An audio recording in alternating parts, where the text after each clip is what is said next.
ये वीडियो काफ़ी ज़्यादा इंटरेस्टिंग होगा क्योंकि यहाँ पे मैं आपको डिटेल में सिखाने वाला हूँ कमोडिटी ट्रेडिंग क्या होती है, आपको कब करना चाहिए, किसको करना चाहिए, प्लस कितना मार्जिन रिक्वायरमेंट होता है। अगर आप स्टूडेंट हो या फिर जॉब पे जाते हो तो आप सभी के लिए as compare to Bank Nifty या फिर निफ्टी के इंडेक्स में ट्रेड करना या फिर किसी भी स्टॉक में ट्रेड करना, कमोडिटी ट्रेडिंग काफ़ी ज़्यादा आपके लिए अच्छी रहने वाली है क्योंकि इसका जो टाइमिंग है वो काफ़ी लंबे टाइम तक चलता है। आप जानते हो हमारा नॉर्मल स्टॉक मार्केट जो है वो 9:15 के बाद 3:30 बजे बंद हो जाता है, लेकिन कमोडिटी ट्रेडिंग का टाइमिंग जो होता है वो 9 बजे से लेके रात के 11:30 बजे तक चलता है। अब देखो ये टाइमिंग है ना सेकेंड वाला, ये चेंज होता है। एक जगह पे क्या होता है 11 बजे से लेके 55 मिनट तक। जो सेकेंड वाला टाइमिंग है मॉर्निंग स्टार्टिंग सेम रहता है, ये होता है विंटर में, ठीक है, जब सर्दियाँ पड़ती है जो कि नवंबर से स्टार्ट हो जाती है। यानी कि अभी वीडियो में नवंबर में शूट कर रहा हूँ, तभी ये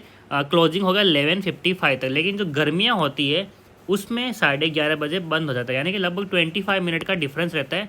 लेकिन देखो सुबह 9 बजे से लेकर शाम को ऑलमोस्ट 11:30 बजे तक मार्केट खुला रहता है। यानी कि अगर आप एक स्टूडेंट हो या फिर जॉब पे जाते हो तो इवनिंग टाइम पे भी आप कमोडिटी को ट्रेड कर सकते हो।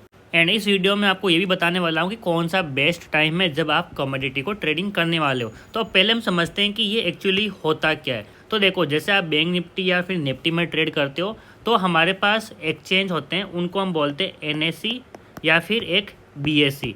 लेकिन ये यहाँ पे तो सिर्फ ओनली स्टॉक्स या फिर हमारे निफ्टी बैंक निफ्टी जो इंडेक्स है वो ट्रेड होते हैं। जो कमोडिटी ट्रेडिंग होती है वो एक दूसरे एक्सचेंज पे ट्रेड होती है जिसको हम बोलते हैं MCX, ठीक है, यहाँ पे ट्रेडिंग होती है। तो अगर आपको कमोडिटी ट्रेडिंग करनी है तो अपने ब्रोकर पे जाओ, जिस तरह से आपने FNO को एक्टिवेट किया था वैसे जाके कमोडिटी में जाके MCX को भी एक्टिवेट कर लो ताकि आप कमोडिटी ट्रेडिंग कर पाओ। तो इतना तो आपको समझ में आ गया। अब हमारे पास देखो कमोडिटी ट्रेडिंग करने के लिए ऑप्शंस रहते हैं, यानी कि ये पहले हम समझेंगे ये होती क्या है। तो कमोडिटी ट्रेडिंग यहाँ पे लिख देता हूँ। अब यहाँ पे हमारे पास होगा दो फैक्टर, एक तो होता है नॉन एग्रीकल्चर, ठीक है, एक होगा नॉन एग्रीकल्चर, एक होता है एग्रीकल्चर। अब आपको मैं क्यों समझा रहा हूँ ताकि आपके फंडामेंटल भी क्लियर होने चाहिए कि आप जहाँ पे ट्रेडिंग करने वाले हो, जहाँ पे पैसा डालने वाले हो वो एक्चुअली है क्या।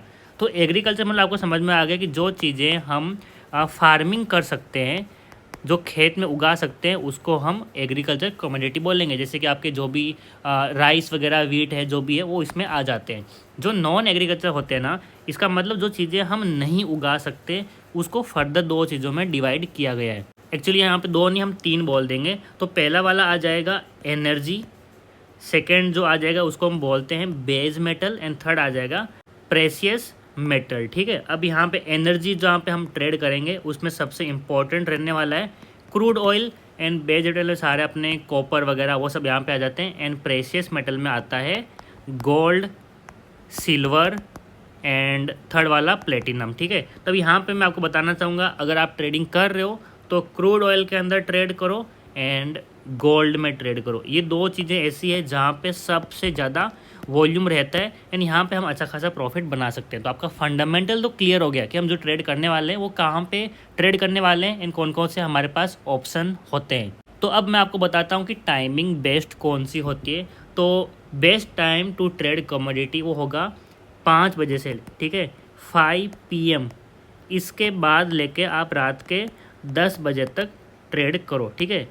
आपका समझे 5 घंटे की आपको टाइम फ्रेम पे जाके ट्रेड करना है, यानी कि 5 घंटा आपको मिलेगा ट्रेड करने के लिए। एक्चुअली फुल डे ओपन है, लेकिन शाम को 5 बजे से लेकर रात को 10 बजे तक सबसे ज़्यादा वॉल्यूम रहता है। इस टाइम पे प्राइस मोमेंटम ज़्यादा होता है, तो यहाँ पे आप ट्रेड करोगे तो आपको अच्छे खासे पॉइंट मिल सकते हैं। बाकी आप 11:30 तक ट्रेड करो या फिर 5 बजे से पहले ट्रेड करो, चलता है, लेकिन थोड़ा बहुत वॉल्यूम कम होता है क्योंकि आप जानते हो इंडिया में जो MCX ट्रेडिंग करेंगे मोस्टली वो वही लोग हैं या तो स्टूडेंट या फिर जॉब पे जाने वाले। तो 5 बजे 6 बजे बाद जैसे उनकी छुट्टी होती है तब आके वो ट्रेडिंग करते हैं। तो यहाँ पे सब कुछ फैक्टर बनता है कि कौन सा पार्टिसिपेशन है एंड कौन पार्टिसिपेट नहीं कर रहे हैं। नेक्स्ट इंपॉर्टेंट पॉइंट हमें समझना है कि यहाँ पे कैपिटल रिक्वायरमेंट कितना है। अगर आप बैंक निफ्टी सेंसेक्स वहाँ पे ऑप्शन ट्रेडिंग किया तो आप जानते हो 10,000 15,000 या फिर 20,000 में काम हो जाता है। तो अगर हम कमोडिटी ट्रेडिंग कर रहे हैं तो यहाँ पे हमारा कैपिटल रिक्वायरमेंट कितना होगा। तो इसको समझने के लिए पहले हमें एक और चीज़ जानना है कि यहाँ पे दो होता है, एक तो होगा मेगा लॉट एंड एक होगा मिनी लॉट। ठीक है, आप सभी ने लॉट के बारे में सुना है, क्योंकि हम जब भी ट्रेड करते हैं बैंक निफ्टी या फिर निफ्टी, तो वहाँ पे लॉट साइज होती है कॉल एंड पुट की।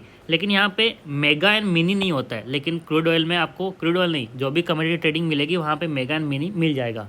तो मेगा का मतलब सिंपल है कि जो आप ट्रेड लोगे, जितने लॉट लगे, वो एकदम प्योर है, जो आपको मिलने वाला है उसका फुल पैसा लगेगा। लेकिन क्योंकि रिटेलर के पास ज़्यादा पैसा नहीं होता है, तो उनके लिए मिनी लॉट भी लॉन्च किया है।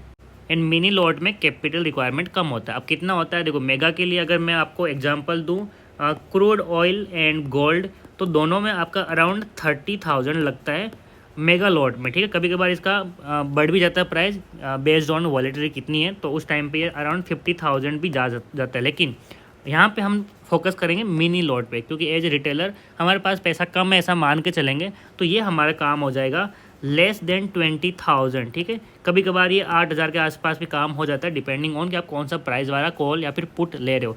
तो मोटा मोटा आप जान लो कि अगर आपके पास लेस देन 50,000 है पैसा, तो आप आराम से कमोडिटी ट्रेडिंग कर सकते हो, चाहे आप क्रूड ऑयल कर रहे हो या फिर गोल्ड ट्रेडिंग कर रहे हो। सो हमने इसके सारे बेसिक्स क्लियर कर लिए कि कौन से टाइम पे करना है, किस में ट्रेड करना है। एंड आप जो भी ब्रोकर यूज़ करते हो सब पे ये ऑप्शन रहता है MCX एक्टिवेट करने वाला, तो वहाँ पे आप एक्टिवेट करो एंड फिर ट्रेड करो। अब देखो कमोडिटी ट्रेडिंग के लिए स्ट्रेटेजी कौन सी हम यूज़ करें, तो अगर आप लोग चाहते हो कि मैं आप सभी के साथ स्ट्रेटेजी शेयर करूं, तो मुझे इस वीडियो पे 50 कमेंट करो, मैं वो वीडियो लेके आ जाऊंगा, आपके साथ शेयर कर दूंगा। क्योंकि जो हम निफ्टी बैंक निफ्टी में जो स्ट्रेटेजी यूज़ करते हैं उससे काफ़ी ज़्यादा अलग स्ट्रेटेजी है जो कमोडिटी ट्रेडिंग के लिए यूज़ होने वाली है।